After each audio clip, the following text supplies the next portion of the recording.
Insider is back, and in the next few episodes we're going to be taking a look at some of the highlights of the upcoming DLC. Later on we'll be setting you a score to beat in the theoretically infinite Robin AR challenge, but right now we're going back to 1989 and hitting the track with the 89 movie pack.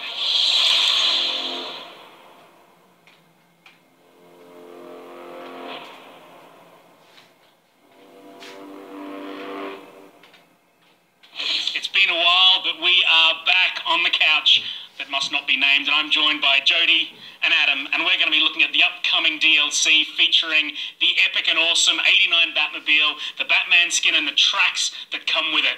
Adam, why don't you fire it up and take us on a blasting lap, and Jody, you can talk us through the aesthetic and graphical design, because it looks like just all sorts of craziness going on in here. You kind of mashed up the 89 movie with its sequel. What was going on in your brain? It's pretty crazy. So I watched both the films and found all just once, or like 100 times? Quite a few times. Okay, it was quite a few times. But I didn't mind, I liked it. So, I found all the best parts that I wanted to put into the tracks. And we've designed the tracks around being a little film set in itself. So we've basically taken all the most iconic, best bits from all the films and then put them all into this film set, so you just get to experience all these locations. So we've just gone past the Joker's Street Parade section. Yep. There's ducks in there, so there's a suggestion of the penguin action. We've got penguins all over the place. So serious penguin overload.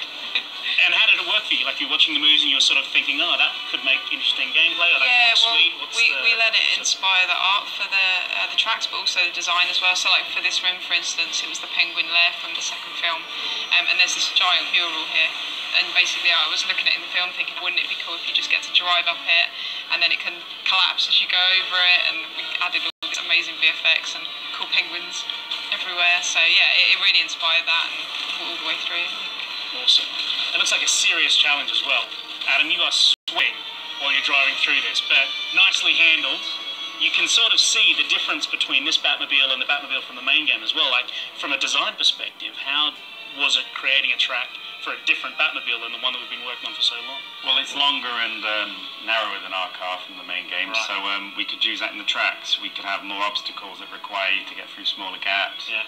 And the handling's a bit lighter, so we can have more extreme corners. We had a lot more undulation in this track than we have in the main game.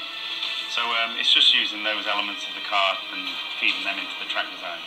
What about some hints and tips to get around these tracks? Well, using the boost and the drift again, but also using the side boost, which is an advanced move where you double tap the boost while you're driving in a straight line and press a direction, and it'll move the car in that direction. It'll shift it to the side. Well, looking at the Batmobile and Batman together as a package, as a union, it just looks fantastic. I think the Batmobile looks great. You guys have done, yet again, another awesome job. This DLC coming just around the corner. Jody, Adam, thank you.